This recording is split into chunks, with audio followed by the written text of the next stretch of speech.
Good evening to all the students of B.Ed first year session 2019 to 21 C7A PSS 02 इकाई 3 topic Hindi साहित्य में व्याकरण शिक्षण का महत्व। Lecture number 45H।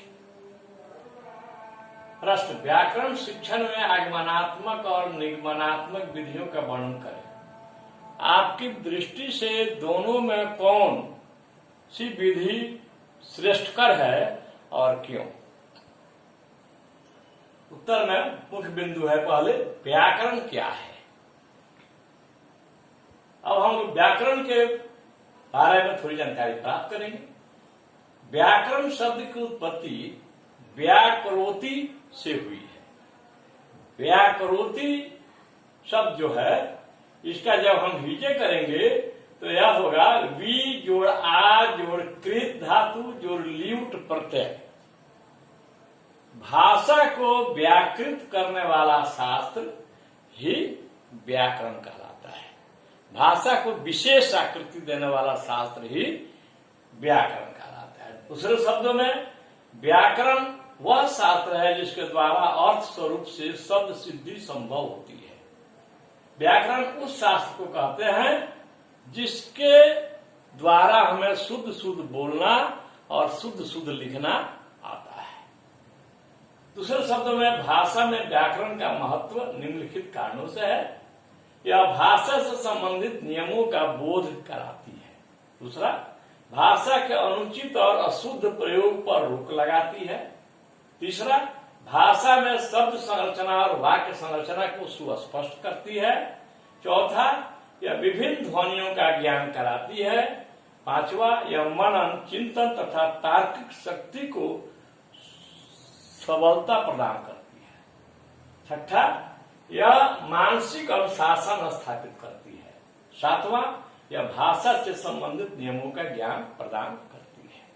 संक्षेप में हम यही जान लें, भाषा वह शास्त्र, विज्ञान वह शास्त्र है जिसके द्वारा हमें शुद्ध शुद्ध लिखना और शुद्ध शुद्ध बोलना भाषा में आता है। आए व्याकरण शिक्षण में आगमन विधि निगमन विधि। पहले हम लोग निगमन विधि की चर्चा कर लेंगे। निगमन विधि में है जिसको अंग्रेजी में डिडक्टिव मेथड भी कहते हैं, फार्मूला मेथड भी कहते हैं, इसको सूत्र विधि भी कहते हैं। इसमें क्या होता है कि हम संक्षिप्त से व्यापक की ओर बढ़ते हैं। फिर दूसरा है संश्लेषण से विश्लेषण की ओर बढ़ते हैं और तीसरा है सूक्ष्म से व्यापक की ओर बढ़ते हैं। ये चूंकि इसका दोष यह है क्योंकि यह सूत्रों के रटंत प्रणाली पर जोर देती है जो अरुचिकर शुष्क और नीरस होती है और इसमें श्रम और समय दोनों का दुरुपयोग होता है। अतः यह अमनोवैज्ञानिक विधि कहलाती है। इसमें प्राप्त ज्ञान अस्थायी होता है। जैसे अगर मिस्टर किरण कुमार एक शिक्षक हैं जो वर्ग में जाते हैं, उन्हें संज्ञा पढ़ाना है, तो जाते ही वर्ग में प्रवेश करते ही छात्रों से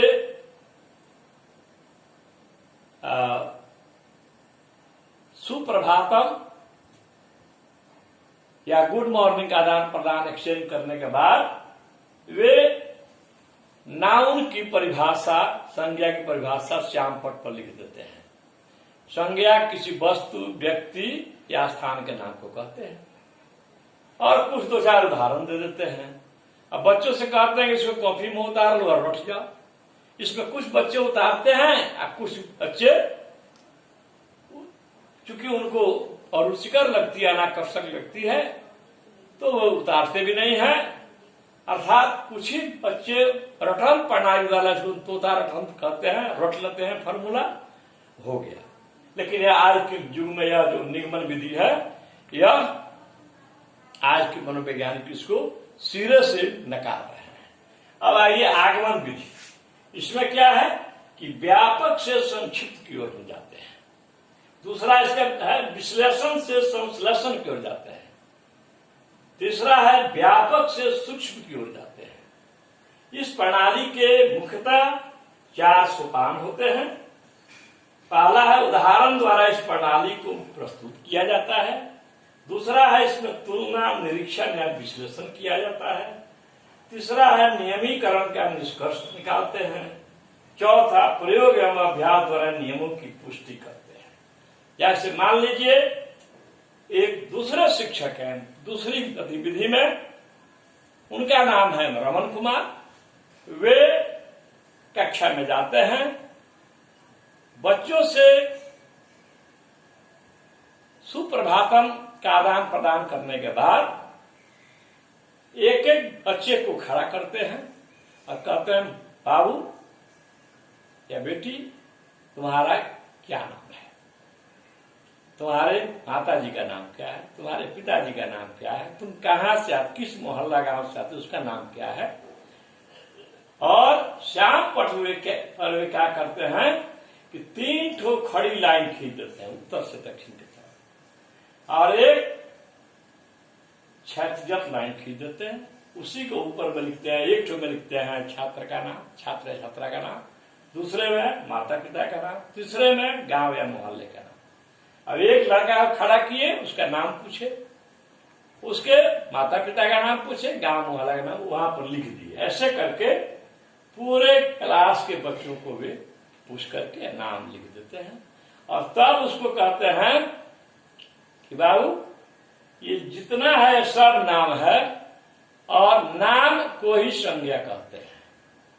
तो इसमें जो है बच्चे सब एक दूसरे से जुड़े होते हैं, सब एक दूसरे से आपस में स्वतंत्रता पूर्वक बातचीत भी करते हैं, एक दूसरे से मिलते जुलते भी हैं, और पूरा क्लास जो है, पूरा वर्ग कुछ करने में संलग्न रहता है। तो ऐसी स्थिति में यह प्रणाली जो है, आगमन प्रणाली, यह बहुत अच्छी प्रणाली है। इसको व्याकरण शिक्षण का सर्वोत्तम प्रणाली कहते हैं, क्योंकि इसमें सब काम छात्र ही करते हैं। शिक्षक पर्दे के पीछे खड़े रहते हैं और सारे कार्यों को छात्र करते हैं। इसमें रटंत प्रणाली निगमन विधि के समान नहीं होती है। इसमें बच्चे स्वयं नियम की खोज करते हैं। जब सारे बच्चों का नाम ब्लैक बोर्ड पर लिख लिया जाता है, माता पिता का नाम, उनके गांव नगर का नाम, और तब घेर करके जब हिंदी शिक्षक कहते हैं ये सभी नाम है। चूंकि नाम संज्ञा जो है नाम वाचक शब्द है, जितने भी नाम है उनको संज्ञा कहते हैं। इसीलिए संज्ञा किसी भी व्यक्ति, वस्तु या स्थान का नाम है। तो इस बच्चे को चूंकि इन्होंने क्रिया के द्वारा यह सीखा, करके सीखा, इसलिए यह जो ज्ञान है उनके मानस पटल पर अंकित रहता है। अब शिक्षक कहते हैं इसमें कि बाबू तुम अपना व्याकरण, अपनी व्याकरण की पुस्तक खोलो और पृष्ठ संख्या 51 या 52 जिसमें संज्ञा दिया हुआ है उसको नोट करो। उसके बाद व्याकरण का किताब बच्चियां खोलती हैं और कहता है कि जितना इसमें संज्ञा तुमको दिखाई पड़ता है सबको कॉपी में लिखो, और कॉपी में लिखकर सबके आगे पीछे घेरा बनाओ, जितना शब्द है सब पर घेरा बनाओ। तो इस तरह का जो ज्ञान हुआ जो सूत्र विधि से अलग है, तो सूत्र विधि से अलग है। निगमन विधि में आपने देखा सूत्र है, सीधे शिक्षक आए और वहां पर सूत्र लिख दिए, 2-4 उदाहरण दे दिए, बच्चों को कहे कि इसको रट जाओ, उसको कहते हैं तोता रटंत प्रणाली। इसमें आप देख रहे हैं कि बच्चे परिभाषा स्वयं गढ़ रहे हैं, इसमें वे किसी का सहारा नहीं लेते हैं, सारे कार्य बच्चे करते हैं। क्लास नीरस नहीं लगता है, सरस रहता है, रुचिकर होता है, आकर्षक होता है। इसलिए आगमन विधि जो है यह मनोवैज्ञानिक है। आज के शिक्षा मनोवैज्ञानिक इस पर बहुत जोर देते हैं, और व्याकरण शिक्षण हेतु तो यह सर्वोत्तम प्रणाली है, क्योंकि यह पूर्णतः मनोवैज्ञानिक है। इसमें प्राप्त ज्ञान अस्थायी होता है।